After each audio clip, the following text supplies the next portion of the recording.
بسم الله الرحمن الرحيم الرحمن علم القرآن خلق الإنسان علمه البيان. السلام عليكم ورحمة الله وبركاته. الحمد لله رب العالمين والعاقبة للمتقين والصلاة والسلام على أشرف المرسلين سيدنا محمد صلى الله عليه وسلم وعلى آله وصحبه أجمعين، أما بعد. أعوذ بالله من الشيطان الرجيم. بسم الله الرحمن الرحيم. يا أيها الذين آمنوا قوا أنفسكم وأهليكم نارا وقودها الناس والحجارة. صدق الله العظيم. قال رسول الله صلى الله عليه وسلم: من أحب دنياه أضر بآخرته ومن أحب آخرته أضر بدنيا فآثر ما يبقى على ما يفنى أو كما قال سيدنا حبيبنا صلى الله عليه وسلم. سبحانك لا علم لنا إلا ما علمتنا إنك أنت العليم الحكيم. لا حول ولا قوة إلا بالله العلي العظيم. முஃமின்களே, இஸ்லாம் இந்த உலகத்தில்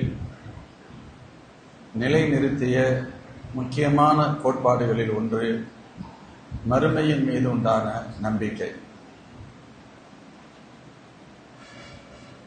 இந்த உலகத்தில் முஸ்லிம்களை தவிர்த்து வேறு எவருக்கும் அதன் மீது அத்தகைய உறுதியான நம்பிக்கை இல்லை. அதன் பொருள், இந்த உலகம் நிரந்தரமானது அல்ல, மௌத்திற்கு பின்புண்டான வாழ்க்கை அதுவே நிரந்தரமான உலகம் என்பது இஸ்லாம் கற்றுத்தருகின்ற மறுமை தொடர்பான விஷயம். ஆதம் அலைஹிஸ்ஸலாம் முதுகந்தண்டிலிருந்து அப்படியே சந்ததி சந்ததியாக நம் தந்தையின் முதுகந்தண்டில் வரை வந்தோம். அதைத் தொடர்ந்து தாயின் கருவறையில் சில மாதங்கள் தங்கினோம். ஒவ்வொரு இடத்திலும் அந்த உலகம் பெரிதாகவே தெரிந்தது. தந்தையின் முதுகந்தண்டில் இருக்கின்ற பொழுது அது பெரிதாகவே தெரிந்தது. தாயின் வயிற்றுக்கு வந்ததற்கு பின்பு, கருவிற்கு வந்ததற்கு பின்பு முதலில் இருந்த இடம் மிக சிறிதாக தெரிந்திருக்கும். அதே போன்று தாயின் வயிறு நமக்கு போதுமானதாகத்தான் இருந்தது.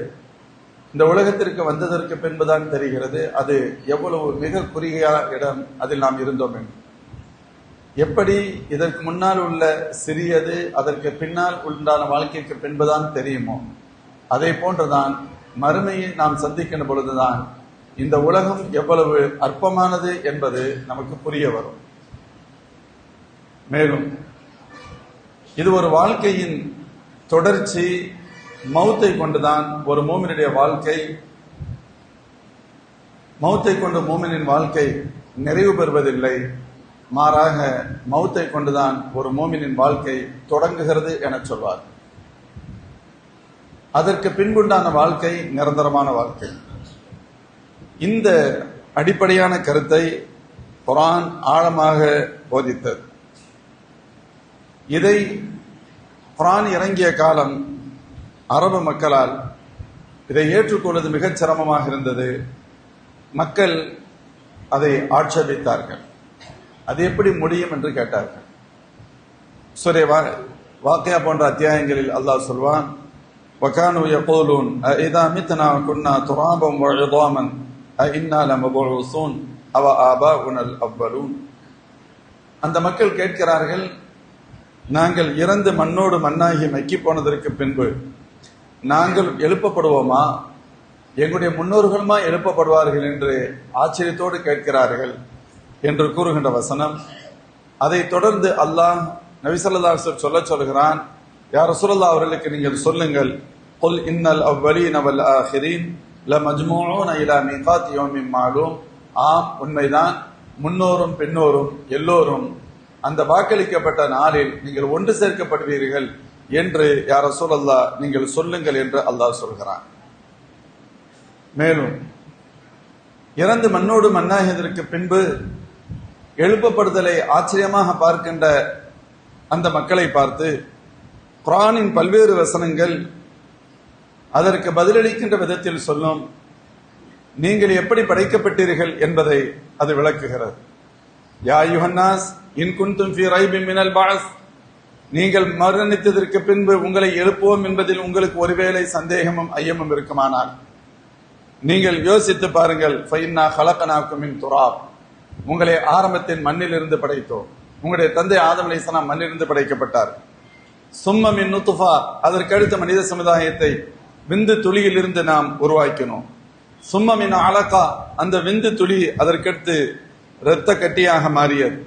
சும்ம மின் முதுகா, அது சதை கட்டியாக மாறியது என்று குழந்தை வெளியே வருகின்ற வரை உண்டான பல்வேறு படித்தரங்களை அல்லாஹ் ஹஜ் அத்தியாயத்தில் குறிப்பிடுவார்.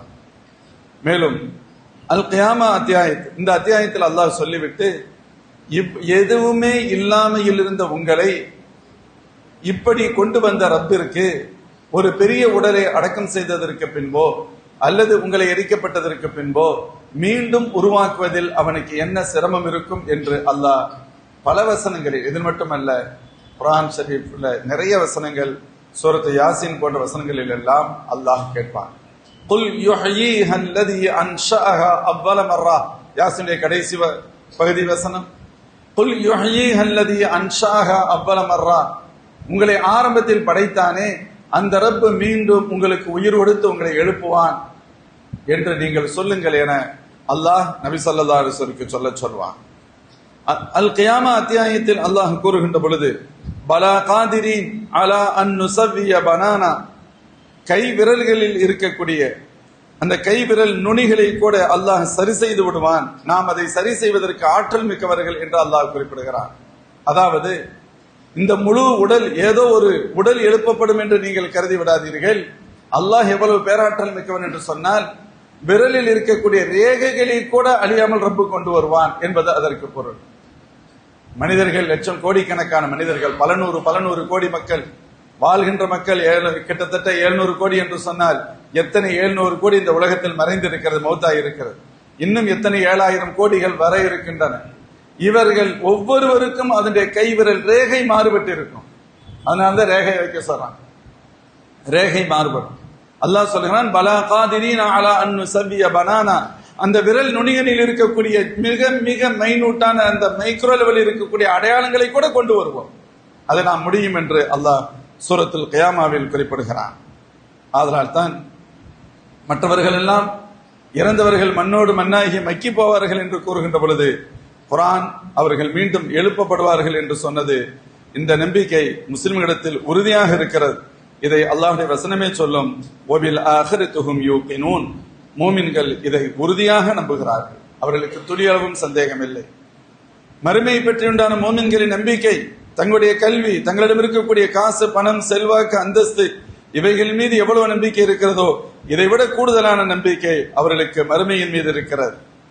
மேலும் சகோதரர்களே, இந்த உலகம் மிகச் சிறியது, அழிந்து போய்விடக்கூடியது. ஆனால் மறுமை மிக பெரியது, அழிவில்லாதது. இது பெரியது என்பதற்கு நான் ஆரம்பத்தில் உதாரணத்தை சொன்னேன். தந்தையின் முதுகந்தண்டில் இருந்தது, தாயின் வயிற்றுக்கு வந்ததற்கு பின்பு சிறிதாக தெரிந்தது. இந்த உலகத்திற்கு வந்ததற்கு பின்பு தாயின் வயிறு நமக்கு சிறிதாக தெரிகிறது.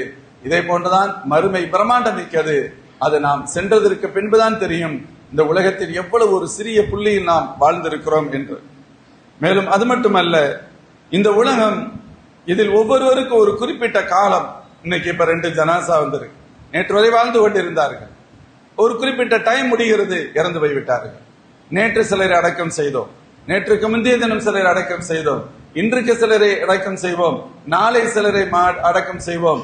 இந்த உலகம் நிரந்தரமானது அல்ல, மனிதர்கள் சென்று கொண்டே இருப்பார்கள். ஆனால் இந்த உலக வாழ்க்கையை போன்றதல்ல மறுமை. மறுமை நிரந்தரமாக இருக்கும். இஸ்லாமிய அறிஞர்கள் மறுமை எவ்வளவு நீண்ட நெடும் காலம் என்பதற்கு புரிவதற்காக ஒரு உதாரணத்தை சொல்வார்கள். பூமியிலிருந்து வானம் வரை ஒரு பெரிய குடோன்று கற்பனை செஞ்சுக்காங்க. பூமியிலிருந்து வானம் வரை, வானம் எங்க இருக்கு தெரியாது, நமக்கு தெரியும், நம்முடைய பார்வை எட்டுகின்ற தூரத்தில் இருக்கின்ற ஒரு கலரை வானம் என கருதுகிறோம், அவ்வளவுதான். இது ஒரு மிக பிரமாண்டமிக்க இடைவெளி. இந்த பூமியிலிருந்து வானம் வரை, ஆனா வானம் இருக்கிறது, எவ்வளவு தூரத்தில் இருக்கிறது, எங்கோ இருக்கிறது. இதை ஒரு பெரிய குடோனா நினைச்சுக்கங்க. கடுகுமணி போன்ற ஒரு தானியம் உணவு பொருள் இந்த குடோன் முழுக்க நிரப்பப்பட்டிருக்கு. வானத்திற்கும் பூமிக்கு 14 குடோன்ல. ஒரு சிறிய பறவை ஒன்று 1000 வருடங்களுக்கு ஒரு முறை, 1000 வருடங்களுக்கு ஒரு முறை அந்த ஒரு தானியத்தை கொத்தி அது சாப்பிடும். அப்படி சாப்பிட்டால் இந்த உலகம் எவ்வளவு நாட்களுக்கு இருக்கும்? சரி சரான் கற்பனை. பூமியிலிருந்து வானம் வரை அது கடுகு போன்ற மெல்லிய தானியங்களால் நிரப்பப்பட்டிருக்கிறது. 3 நேர சாப்பாடு இல்ல, ஒரு நேரம் இல்ல. 1000 வருடத்திற்கு ஒரு முறை ஒரு புள்ளியை எடுத்தால், ஒரு கடுகை எடுத்தால் எப்பொழுது முடியும்? ஆனால் ஒரு நாள் முடியும். அதான் அதுக்கு அர்த்தம். சொல்றாங்க, இதை விட நீளமானது, பிரம்மாண்டமிக்கது மறுமை, மிக நீளமானது, அழிவில்லாதது, நிரந்தரமானது என்பதை நமக்கு புரிய வைப்பதற்காக சொல்லப்பட்ட உதாரணம் இது. அவ்வளவு பிரம்மாண்டமிக்கது. மேலும் இந்த உலகத்தின் சுகமும் நிரந்தரமானது அல்ல, இந்த உலகத்தின் துக்கமும் நிரந்தரமானது அல்ல. எந்த சுகம் நீடிக்காதோ அதை சுகம் என்று சொல்வதற்கு இல்லை, எந்த துக்கம் நீடிக்காதோ அதை பெரிய துக்கம் என்று சொல்வதற்கும் இல்லை. அதுதான் இந்த உலகம். உலகத்தின் சுகமும் நீடிக்காதது, துக்கமும் நீடிக்காதது முஃமின்களே. மேலும் மறுமையுடைய சுகம் அது நீடித்த நிரந்தர சுகம், மறுமையின் துக்கம் நீடித்த நிரந்தர துக்கம். எனவேதான் குர்ஆன் பல இடங்களில் சொல்லும், மறுமையின் வெற்றி உங்களை, நீங்கள் நரகத்திலிருந்து பாதுகாக்கப்பட்டு சொர்க்கத்திற்கு அனுப்பப்படுவீர்களே ஆனால் ஃபகத் ஃபாஸ், அவர் வெற்றி அடைந்து விட்டார் என்று அல்லாஹ் குர்ஆன் ஷரீஃபில் சொல்வார். இந்த உலகத்தில் நீங்க எவ்வளவு சம்பாதிச்சிருக்கிறீங்க, எவ்வளவு பெரிய பட்டங்கள் பெற்றிருக்கின்றீர்கள், எவ்வளவு பெரிய பதவியில் இருந்தீர்கள், எவ்வளவு பெரிய செல்வாக்கோடு இருந்தீர்கள், இது அல்ல உங்களுடைய வெற்றியின் அளவு. மறுமையில் நீங்கள் சொர்க்கம் பெறுவீர்களே ஆனால், சொர்க்கத்தில் பிரவேசிப்பீர்களே ஆனால், நரகத்திலிருந்து பாதுகாக்கப்படுவீர்களே ஆனால் அதுதான் உண்மையான வெற்றி என்று குர்ஆன் கூறுகிறது. மேலும் சொல்லும், மறுமையுடைய தீ காயத்தை பற்றி புரிவதற்காக குர்ஆன் சொல்லும், இந்த உலகத்துல பெரிய அளவுல காயம் ஏற்பட்டுட்டா அது ஆறுறதுக்கு ரொம்ப லேட் ஆகும். மறுமையுடைய நிலை என்னன்னு கேட்டா, வேகமாக ஆற வைத்து மீண்டும் சூடு கொடுக்கப்படும்.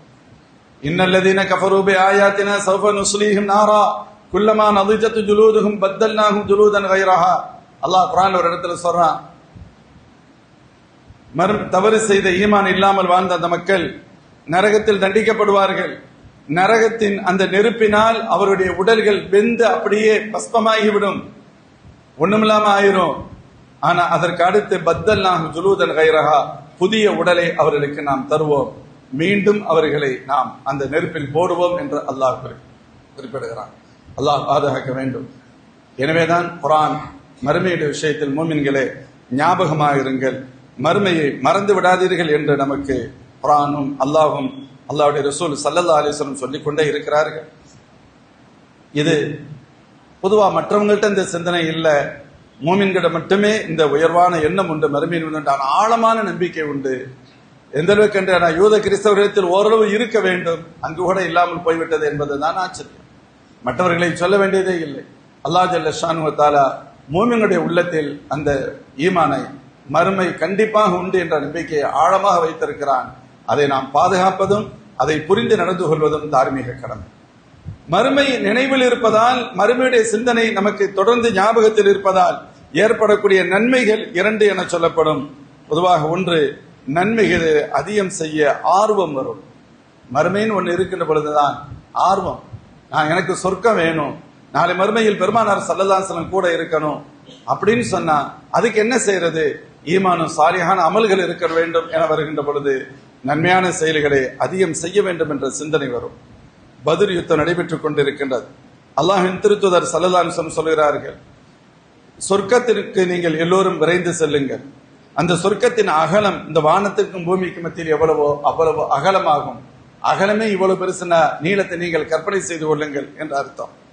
அங்கிருந்த உமைர் இப்னு ஹம்மாம் அன்சாரி ரலியல்லாஹு அன்ஹு அவங்க பெருமானாரை கேட்கிறாங்க, யா ரசூலல்லாஹ், சொர்க்கத்தின் அகலமே வானத்திற்கும் பூமிக்கும் மத்தியில் உண்டான அளவா? ஸல்லல்லாஹு அலைஹி வஸல்லம் ஆம் என சொன்னார்கள். அதற்கு அந்த சஹாபி பஹ் பஹ் என கூறுகிறார். பெருமானார் ஸல்லல்லாஹு அலைஹி வஸல்லம் கேட்கின்றார்கள், ஏன் பஹ் பஹ் என சொன்னீர்கள் என கேட்கின்றார்கள். அதற்கு அந்த நபித்தோழர் சொன்னார்கள், லா வல்லாஹி யா ரசூலல்லாஹ் இல்லா ரஜானா அகூன மின் அஹ்லிஹா. யா ரசூலல்லாஹ், அந்த சொர்க்கவாசியில ஒருத்தரா நானும் இருக்கணும்னு ஆசைப்பட்டு அந்த வார்த்தையை நான் சொன்னேன் அப்படின்னு சொன்னான். பெருமானார் ஸல்லல்லாஹு அலைஹி சொன்னார்கள், அப்படியா, ஆம், நீயும் அந்த சொர்க்கவாசிகளில் ஒருவர் தான் என கூறுகின்றார்கள். இப்பொழுது தற்செயலாக அவர்கள் தங்களுடைய பையில் இருந்து பேரித்தம்பழத்தை எடுத்து தற்செயலாக சாப்பிட்டுக் கொண்டிருந்தவர்கள் அவங்க இப்படி சொல்றாங்க, நான் இந்த பேரித்தம்பழத்தை சாப்பிட்டு முடிக்கின்றவரே ஹயாத்தோடு இருப்பனே, ஆனால் இது நீண்ட நாள் வாழ்வதற்கு சமமாக மாறிவிடும். எனவே எனக்கு அத்தகைய நீண்ட வாழ்க்கை தேவையில்லை என பேரித்தம்பழம் பையை தூக்கி வீசிவிட்டு அந்த யுத்தம் நடைபெறக்கூடிய ஜிஹாத் நடைபெறக்கூடிய யுத்த களத்திற்குள் புகுந்து அவர்கள் தீர்க்கமாக போராடி இறுதியில் ஷஹீதானார்கள் என்று சொல்லும் முஸ்லிம் ஷரீஃபில் இந்த ஹதீஸ் பதிவாகும். சொர்க்கம் இருக்கிறது, சொர்க்கத்தின் மீதான ஆழமான நம்பிக்கை, அது எனக்கு வேணும், அது ஷஹாதத்தில் கிடைக்குமா, ஷஹாதத் எனக்கு அவசியம் என்ற கருதுகின்ற நிலை. இன்னொரு யுத்தத்தில் அபூ சுஃபியான் ரலியல்லாஹு அன்ஹுடைய கண் பறிபோகிறது, ஒரு கண் கீழே விழுந்து விடுகிறது. அந்த கண்ணை கையில் எடுத்து வைத்துக் கொண்டு பெருமானாரிடம் வருகிறார்கள். யுத்தத்துல கண்ணு விழுந்துருச்சு, கண்ணு தோண்டப்பட்டுருச்சு, கண்ணை கையில வச்சுக்கிட்டு பெருமானார் ஸல்லல்லாஹு அலைஹி வஸல்லம் வருகிறார்கள். யா ரசூலல்லாஹ், என் கண் அல்லாஹ்வின் பாதையில் இத்தகைய பாதிப்பை சந்தித்து விட்டது அப்படின்னு சொல்ல வர்றான். பெருமானார் ஸல்லல்லாஹு அலைஹி வஸல்லம் கேட்கிறார்கள், இங்க பெருமானார் யார் என்றும் தெரிகிறது. ஸல்லல்லாஹு அலைஹி வஸல்லம் கேட்கிறாங்க, இன்ஷீத தஅவுது ஃபரத்தத் அலை ஃபருத்தத் அலை. தோழரே, நீங்கள் விரும்பினால் உங்களுக்காக நான் அல்லாஹ்விடத்தில் துஆ செய்கிறேன், மீண்டும் அந்த கண் பொருத்தப்படும், மீண்டும் அந்த கண்ணை வச்சிருவோம், அது பார்வை வந்துவிடும். அல்லது வயின்ஷீத ஃபஐனுன் ஃபில் ஜன்னா, அல்லது நீங்கள் அல்லாஹ்விற்காக பொறுமையோடு இருங்கள், அதற்கு பகரமாக சொர்க்கத்தில் உங்களுக்கு கண் கிடைக்கும் என கூற அந்த நபித்தோழர் ஸல்லல்லாஹு அலைஹி வஸல்லம் அபூ சுஃபியான் ரலியல்லாஹு அன்ஹு சொல்றாங்க, ஹால ஃபில் ஜன்னா வ ரமா பிஹா மீம் யதி, நான் சொர்க்கத்தின் கண்ணையே பெற்றுக்கொள்கிறேன், இது வேண்டாம் என்று தூக்கி போட்டு விட்டார்கள் என்று வரும். மறுமையில் வந்துட்டான அபாரமான நம்பிக்கை அது. அது மட்டுமல்ல, இன்னொன்று, மறுமையினுடைய நம்பிக்கை இருக்கின்ற பொழுதுதான் நாம் ஒவ்வொரு செயலுக்கும் பொறுப்பாளன் என்ற உணர்வு வரும். இல்லைன்னா நம்ம மனம் போல செய்யலாம். இன்னைக்கு முஸ்லிம்கள் ஓரளவு கவனமாக இருப்பதற்கான காரணம் என்ன? இன்னைக்கு உலகத்துல பாக்குறோம், ஒவ்வொருத்தன் என்னென்னலாம் பண்ணிக்கிட்டு இருக்கான், இறை மறுப்பாளர்கள் என்னென்னமா செய்யறாங்க. இன்னைக்கு உலகத்துல அரசியல் ரீதியாக மற்ற ரீதியாக அநியாயங்கள் நடைபெறுகிறது.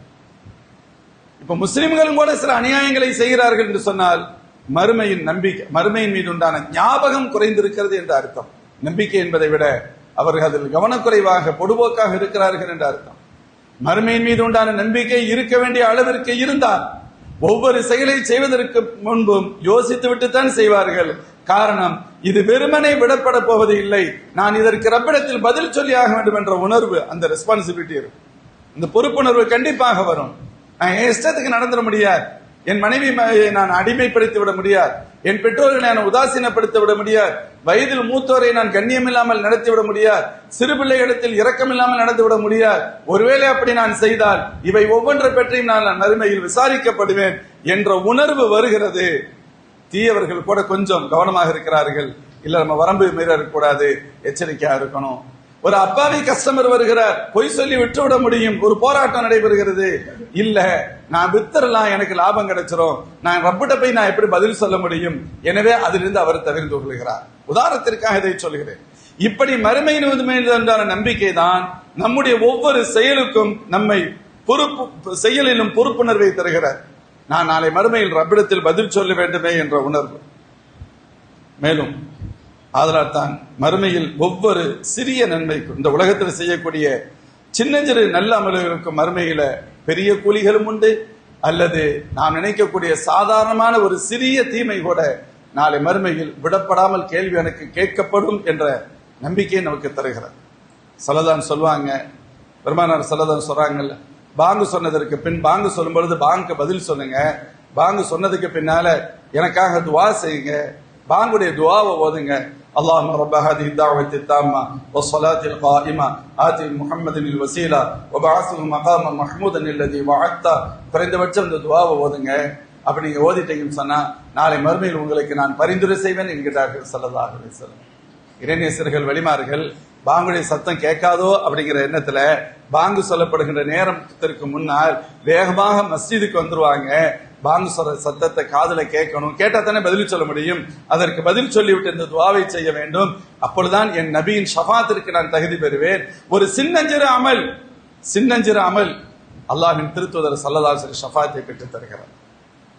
லைலத்துல் கத்ருடைய இரவு, அந்த ஒரு இரவு, அதில் நாம் செய்யக்கூடிய சின்னஞ்சிறு அமல்கள் 1000 மாதங்கள் வணங்கியதை விட சிறந்த நன்மையை தருகிறது என்ற அந்த ஆழமான நம்பிக்கை நமக்கு அந்த நன்மையை செய்ய தூண்டுகிறது. அல்லாஹ் ஜல்ல ஷானுஹு வ தஆலா சின்னஞ்சிறு நன்மைகளுக்கும் சின்னஞ்சிறு நல்ல அமல்களுக்கும் உயர்ந்த கூலிகளையும் ரப்பு தருவார். அதே போன்று நான் செய்யக்கூடிய எந்த ஒரு சின்னஞ்சிறு தீமையும் அது தெரியாமல்லாம் போயிட முடியாது. فَمَنْ يَعْمَلْ مِثْقَالَ ذَرَّةٍ خَيْرًا يَرَهُ وَمَنْ يَعْمَلْ مِثْقَالَ ذَرَّةٍ شَرًّا يَرَهُ. அணுவளவு நன்மையை செய்தாலும் அதையும் காண்பான், அணுவளவு தீமையை செய்தாலும் அதனையும் காண்பான் என்று குர்ஆனுடைய ஒரு வசனம் சொல்லும். முஃமின்களே, அதனால்தான் மிக முக்கியமாக இந்த நம்முடைய ஒவ்வொரு சிறிய தவறான செயலுக்கும் கூட அல்லாஹ்விடத்தில் நான் பொறுப்பாளர், பதில் சொல்லித்தான் ஆக வேண்டும் என்ற உணர்வு முஸ்லிம்களிடத்தில் அதிகமாக இருக்க வேண்டும். நம்முடைய முன்னோர்களான சஹாபாக்கள் தாபியங்களிடத்தில் எவ்வளவு இருந்தது என்பதற்கு நாம் எண்ணற்ற வரலாறுகளை பார்க்க முடியும். ஹஸ்ரத் உமர் பின் கத்தாப் ரலியல்லாஹு அன்ஹு 2,70,000 சதுர கிலோமீட்டர்கள் வரை இந்த உலகத்தில் இஸ்லாம் பரவுவதற்கு காரணமாக இருந்து அவைகளை ஆட்சி செய்த மிகச்சிறந்த ஒரு பாலர் ஹஸ்ரத் உமர் ரலியல்லாஹு அன்ஹு. அவங்க பயந்து ஒவ்வொரு நாளும் அச்சத்திலேயே அதிகாரத்தில் இருந்தார்கள். ஒரு தடவை சொல்கிறார்கள், என் நிர்வாகத்தில் லவ்மாத்த ஜபலுன் தியாஅன் அலா ஷத்தில் ஃபுராத், என்னுடைய நிர்வாகத்தில் ஈராக்கில் இல்ல அந்த யூப்ரட்டிஸ் நதிக்கரையில் ஒரு ஒட்டகம் பசியால் இறந்து விடுமானால் நாளை மறுமையில் ரப்பிடத்தில் நான் அதற்கு பதில் சொல்லி ஆக வேண்டும். இது எப்படி இறந்தது என்று அல்லாஹ் கேட்பான் என சொன்னார். ஒரு முறை பலஸ்தீனத்துக்கு போயிட்டு வர்றாங்க ஹஸ்ரத் உமர் ரலியல்லாஹு அன்ஹு. போயிட்டு கொஞ்ச நாள் ஆயிடுச்சு, திரும்ப மதீனா ஷரீஃபிற்கு வர்றாங்க. மீண்டும் மதீனாவிற்கு வந்த உடனே மக்கள் எப்படி இருக்கிறார்கள், நிம்மதியாக இருக்கின்றார்களா என்பதை பார்க்க வேண்டும் என்பதற்காக ஒரு இரவு நேரத்தில் ஹஸ்ரத் அப்துர்ரஹ்மான் பின் அவுஃப் ரலியல்லாஹு அன்ஹு கூட நகர்மலை வர்றாங்க. தெரியாம அப்படியே பார்த்துட்டு வர்றாங்க. அப்போ ஒரு குடிசையில் விளக்கு எரிகிறது. இந்நேரத்துல விளக்கு எரியுது அப்படின்னு அங்க போறாங்க. 2 பேரும் போறாங்க, அனுமதி கேட்கிறார்கள். விளக்கு எரிகிறது, அப்ப முழிச்சிருக்காங்கன்னு அர்த்தம். கொஞ்சம் வரலாமா அப்படின்னு கேட்கிறாங்க. வாருங்கள் என்று சொல்லப்படுகிறது. உள்ள போனா ஒரு தாயார் அடுப்பு எரிச்சுக்கிட்டு இருக்காங்க. அதுல அடுப்பின் மீது ஏதோ பாத்திரம் இருக்கிறது. பிள்ளைகள்லாம் சத்தம் போட்டுக்கிட்டு இருக்காங்க, அழுதுகிட்டு இருக்காங்க. இவரெல்லாம் கேட்டாங்க, என்னமா செய்றீங்க அப்படின்னு கேட்டாங்க. நான் அடுப்பில் வெறும் பானையை வைத்திருக்கிறேன், உணவு இல்லை, சமைக்கிறதுக்கு எந்த பொருளும் இல்லை, வெறும் ஒரு பானை தான், சும்மா தண்ணியை ஊற்றி சூடாக்கிட்டு இருக்கு. என் பிள்ளைகள் பசியினால் அழுகிறார்கள், கொடுப்பதற்கு என்னிடத்தில் ஒன்றுமில்லை, நான் சமைப்பதாக நினைத்துக் கொண்டிருக்கிறார்கள். அழுது ஒரு நேரத்தில் அவர்கள் அசதியில் தூங்கி விடலாம். அதுக்காண்டி நான் சமைச்சுக்கிட்டு இருக்கேன்னு சொன்னேன். ஹஸ்ரத் உமர் ரலியல்லாஹு அன்ஹு ஆடி போயிட்டாங்க. உடனே வெளியில வர்றான். வந்து அந்த இரவு நேரம் பைத்துல் மாலுடைய பொறுப்பாளரை எழுப்புகிறார்கள். எழுப்பிட்டு சொன்னாங்க, உணவுப் பொருட்களை எடுத்து வைங்கன்னு சொன்னாங்க. எடுக்கப்படுகிறது. அதுக்கிடையில் அவங்களுடைய பணியாளர் கூட இருக்கிறார். எடுத்துட்டு உமர் ரலியல்லாஹு அன்ஹு சொன்னாங்க, அந்த பணியாளர்கிட்ட எடுத்து என் முதுகுல வையுங்கிறான். நான் எடுத்துட்டு போகணுன்றாங்க. அவரு தயங்குறார். எப்படி செய்வாங்க? தயங்குகிறார். 2ஆம் முறை சொன்னார், தயங்குகிறார். 3ஆம் முறை சொன்னார்கள், அப்பொழுதும் தயங்குகிறார். நான் கொண்டு வர்றேனே அப்படிங்கிறார். நான் கொண்டு வருகின்றேன். இல்லை, என் மீது தான் வைக்கிறேன் சொல்லிட்டு சொன்னாங்க, இன்னைக்கு நீ கொண்டு வரேன்னு சொல்ற, எனது தவறுக்கான விளைவுகள் என் தவறுக்கான விளைவுகள் நாளை மறுமையில் அந்த குற்ற சுமைகள் வருகின்ற பொழுது என் பாவத்தை நீயா சுமப்பாய்? நீ சுமக்க மாட்டீல, நான் தானே சுமக்கணும். இது என்னுடைய தவறு, என்னுடைய பொறுப்பில் ஏற்பட்ட குறை. அதனால என் முதுகுல தான் நீ வைக்கிறோம் அப்படின்னு சொல்றாங்க. அது கூடவே போறாங்க. மற்ற அப்துர்ரஹ்மான் ஆஃப் இருந்தாலும் இவங்களும் போறாங்க. கடைசியில் அதே போன்று உள்ளே போய் அனுமதி பெற்று போனதுக்கு பின்னால அந்த வெறும் தண்ணீரோடு கொதித்துக் கொண்டிருந்த அந்த பானையில், அந்த பாத்திரத்துல உணவுப் பொருட்கள் போட்டு சமைக்கப்படுகிறது. சமைச்சு அவங்களுக்கும் அந்த தாயாருக்கும் அந்த பிள்ளைங்களுக்கெல்லாம் கொடுக்கறாங்க. அந்த அம்மா சொல்றாங்க, நீங்கள் அமீருல் மோமினின் உமரை விட நல்லவராக இருக்கின்றீர்கள் என்று சொன்னார். ஹஸரத் உமர் ரலியல்லாஹு கேட்கிறாங்க, அம்மா உங்க பிரச்சனை அமீருல் மோமினுக்கு எப்படி தெரியும்னு கேட்டாங்க. உங்களுக்கு இப்படி ஒரு பிரச்சனை இருக்குன்னு தெரியாதுல்ல, உங்களுடைய பிரச்சனை அமீருல் மோமினுக்கு எப்படி தெரியும்? தெரியவில்லையானா அவர் என்ன ஹலீஃபா அப்படின்னா, தெரியவில்லையானா தன்னுடைய குடிமக்களை பற்றி அவருடைய தகவல் தெரியவில்லையானால் அவர் எப்படி ஆட்சியாளராக இருக்க முடியும்? அவர் என்ன நிர்வாகி அப்படிங்கிற மாதிரி சொன்னாங்க. சரின்னு சொல்லிட்டு உணவெல்லாம் கொடுத்துட்டு, அம்மா நீங்க நாளைக்கு இந்த இடத்துக்கு வாங்க அப்படின்னு சொல்றாங்க. நீங்க அந்த அமீருல் மோமினுடைய இடத்துக்கு நீங்க வாங்க அப்படிங்கிறாங்க. அப்படின்னா ஏதோ கூப்பிடுறாங்க, ஏதோ ரெக்கமெண்ட் பண்றதுக்கு இவங்க நினைச்சுக்கிட்டாங்க. கடைசியில் அந்த அம்மா மறுநாள் வர்றாங்க. வந்தா ஒரு பக்கம் அப்துல்லா இப்னு அப்பாஸ் ரலியல்லாஹு அன்ஹு, அப்துல்லா இப்னு மசூத் ரலியல்லாஹு அன்ஹு, அலி ரலியல்லாஹு அன்ஹு, அவங்களுக்கு மத்தியில் ஹஸரத் உமர் ரலியல்லாஹு அன்ஹு உட்கார்ந்து இருக்கிறாங்க. அவங்களுக்கு வந்த உடனே இது வரைக்கும் தெரியல, இப்ப அவங்களுக்கு தெரிஞ்சிருச்சு யாருன்னு தெரியுது மற்றவங்களுடைய அணுகுமுறை போக்குவரத்துல. உமர் ரலியல்லாஹு அன்ஹு கேட்கிறாங்க, அம்மா உங்களுக்கு ஏற்பட்ட தவறுக்கு என்ன பரிகாரம் செய்தால் என்னை மன்னிப்பீர்கள் கேட்டார். உங்களுக்கு ஏற்பட்ட இழப்புக்கு என்ன பரிகாரம் செய்தால் மன்னிப்பீர்கள்? கடைசியில் அவங்களே சொன்னாங்க, அவங்க அந்த தாயார் ஒண்ணுமே பேசல, அமைதியா இருக்கிறான். ஹஸரத் உமர் ரலியல்லாஹு அன்ஹு சொன்னாங்க, சரி நான் அதற்கு பகரமாக 600 திர்ஹங்களை உங்களுக்கு நான் தருகிறேன். அதற்கு பகரமாக 600 திர்ஹங்களை தருகிறேன். கிட்டத்தட்ட 600 திர்ஹம் என்பது 1.5 கிலோ வெள்ளியை விட கூடுதல் ரேட். 600 திர்ஹங்களை நான் தருகிறேன் அப்படின்னு சொல்லி நீங்க மன்னிச்சுடுவீங்களா? அவங்க பாவம் என்ன சொல்லுவாங்க, அவங்க அமைதியா இருக்கிறாங்க. சரின்னு தலையாட்டுறாங்க, வேற வழி இல்லை, சொல்லி ஆகணும். ஹஸரத் உமர் ரலியல்லாஹு அன்ஹு அலி ரலியல்லாஹு அன்ஹு சொல்றாங்க, இதை எழுதுங்கன்னு சொன்னாங்க. அப்துல்லா இப்னு அப்பாஸ் ரலியல்லாஹு அன்ஹு எழுதுங்கன்னு சொல்றாங்க. எழுதுங்க, உமர் செய்த இந்த தவறுக்கு பகரமாக 600 திர்ஹங்களை வழங்கி மன்னிப்பு பெறுகிறார் என்று எழுதுங்க. எழுதிட்டு சொன்னாங்க, ஹஸரத் அலி ரலியல்லாஹு கையில கொடுத்துட்டு சொன்னாங்க, அப்துல்லா இப்னு உமர் தங்களுடைய மகனாருடைய கையில அந்த எழுதப்பட்ட அந்த பேப்பரை கொடுங்கன்னு சொல்லிட்டு சொன்னாங்க, அப்துல்லா நான் ஒரு நாள் இறந்து என்னை அடக்கம் செய்கின்ற பொழுது என்னுடைய கபருல இதையும் சேர்த்து வச்சு மண்ணை தள்ளுங்கன்னு சொன்னாங்க. இந்த கபருல இந்த பேப்பரையும் வச்சு என்னை அடக்கம் செய்யுங்கள். யார் சொன்னது? ஹஸரத் அப்துல்லா இப்னு உமர் ரலியல்லாஹு அன்ஹு. எதற்கு நான் சொல்கிறேன், மறுமையின் மீது உண்டான அந்த நம்பிக்கை அதான் அது. மறுமையில நான் பதில் சொல்லணுமே, மறுமையில என் குற்றத்தை யார் ஏற்பவர்கள்? இந்த உலகத்துல அட்ஜஸ்ட் பண்ணிட்டு நீங்க ஹெல்ப்புக்கு வருவீங்க, நான் செய்யற தப்பெல்லாம் செஞ்சுட்டு 4 மணி நீங்க கிட்டத்திலே இருக்க மாட்டீங்களே, ஓடி போயிருவீங்களே. இருக்க முடியாது, அவங்கவுங்க நிலைமையே ரொம்ப மோசமாவில இருக்கும். யௌம யஃபிருல் மர்உ மின் அஹீஹி வ உம்மிஹி வ அபீஹி வ ஸாஹிபதிஹி வ பனீஹி. தந்தை பிள்ளையை பார்த்து, பிள்ளை தந்தையை பார்த்து, தாயை பார்த்து மகள், பிள்ளைகள் பிள்ளைகளை பார்த்து தாய், அதாவது பிள்ளைகளை பார்த்து பெற்றோர், பெற்றோரை பார்த்து பிள்ளைகள், கணவனை பார்த்து மனைவி, மனைவியை பார்த்து கணவன், சகோதர சகோதரிகள், யாரும் ஓடுகின்ற காலம் அந்த காலம். அந்த நேரத்தை யார் நமக்கு உதவி செய்ய முடியும்? யாராலும் உதவி செய்ய முடியாது. என் செயல்தான் அதற்கு காரணம். அப்ப மறுமையின் மீது உண்டான நம்பிக்கை, என் ரப்பிடத்தில் நான் பதில் சொல்ல வேண்டும் என்ற உணர்வு, அதுதான் மனிதர்களை தீய செயல்களிலிருந்து பாதுகாக்கும், நல்ல அமல்களை செய்ய வைக்கும். அதனால் தான் நம்முடைய தீன் மறுமைக்கு மிகுந்த முக்கியத்துவம் கொடுக்கிறது, மிக மிக முக்கியத்துவம் கொடுக்கிறது. மறுமையின் சிந்தனையும் அச்சமும். மேலும் ஒரே ஒரு வார்த்தை சொல்லி நிறைவு செய்கிறேன், அது பரக்கத்தை தரும். மறுமையில் அச்சம் பரக்கத்தை தரும். சொல்லதான் சொல்லுவாங்க, மன் கரா சூரத்துல் வாக்கா ஃபீ குல்லி லைலத்தின் லம் துஸிபு ஃபாகத்துன் அபதன். ஒவ்வொரு நாள் இரவிலும் சூரத்துல் வாக்காவை தொடர்ந்து ஓதுபவருக்கு வறுமையே ஏற்படாது. வறுமை ஏற்படாதுன்னு சொல்லல, வறுமையே ஏற்படாது, ஏற்படுறதுக்கு சான்ஸே இல்லைங்கிறான். எத்தனை பேர் நம்ம ஓதுறோம் யோசிச்சு பார்க்கணும். ஆனா பின்னணியில சூஃபியாக்கள் அது ஒரு காரணம் எழுதுகிறார்கள். அல்லாஹ் ஜல்ல ஷானு வ தஆலா சூரத்துல் வாக்கியாவுக்கு இவ்வளவு பெரிய முக்கியத்துவம் கொடுப்பதற்கு மிக முக்கிய காரணங்களில் ஒன்று, அந்த அத்தியாயம் முழுவதும் மறுமையை பற்றி நிறைய பேசுகிறது. மறுமையை பற்றி நிறைய பேசுகிறது. எங்கு மறுமையை பற்றிய பேச்சு இருக்குமோ, எந்த உள்ளங்களில் மறுமையை பற்றிய சிந்தனை இருக்குமோ, எந்த செயல்கள் மறுமையினுடைய நினைவில் தங்களை சீர்திருத்தப்படுத்துகின்ற செயல்களாக இருக்குமோ, நன்மைகள் செய்து பாவைகளை தவிர்ப்பார்களோ, அங்கு அல்லாஹ் ஜல்ல ஷானு வ தஆலா அவர்களுக்கு, அந்த குடும்பத்திற்கு, அவர்களை சுற்றி இருப்பவர்களுக்கு அல்லாஹுடைய பேருதவி பரக்கத்தும் கிடைக்கும் என்பதையும் இந்த வசனம் நமக்கு, இந்த வரலாறும் வசனங்களும் மறைமுகமாக சுட்டி காண்பிக்கின்றன. ஆதலால் நாம் கண்டிப்பாக மறுமையின் சிந்தனை நம்மிடத்தில் இருக்க வேண்டும். மற்றவங்கள்ட்ட இல்ல, முஸ்லிம்கிட்ட இருக்கு, ஆனா நம்மகிட்ட கூட குறைஞ்சிக்கிட்டே இருக்கு அப்படிங்கறது அர்த்தம். இருக்க வேண்டிய அளவில் இல்லை, அதை நாம் புதுப்பித்துக் கொள்ள வேண்டும், மீண்டும் மெருகூற்றிக் கொள்ள வேண்டும். அதன் அடையாளமாக நம்முடைய வாழ்க்கை செயல்பாடுகள் கண்டிப்பாக நாம் சரி செய்து கொள்ள வேண்டும்.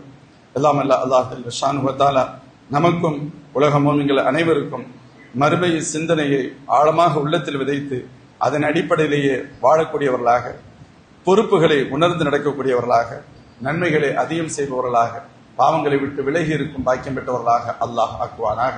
வாஹிர் தாவானா அல்ஹம்துலில்லாஹி ரப்பில் ஆலமீன். அஸ்ஸலாமு அலைக்கும் வரஹ்மத்துல்லாஹி வபரகாத்துஹு.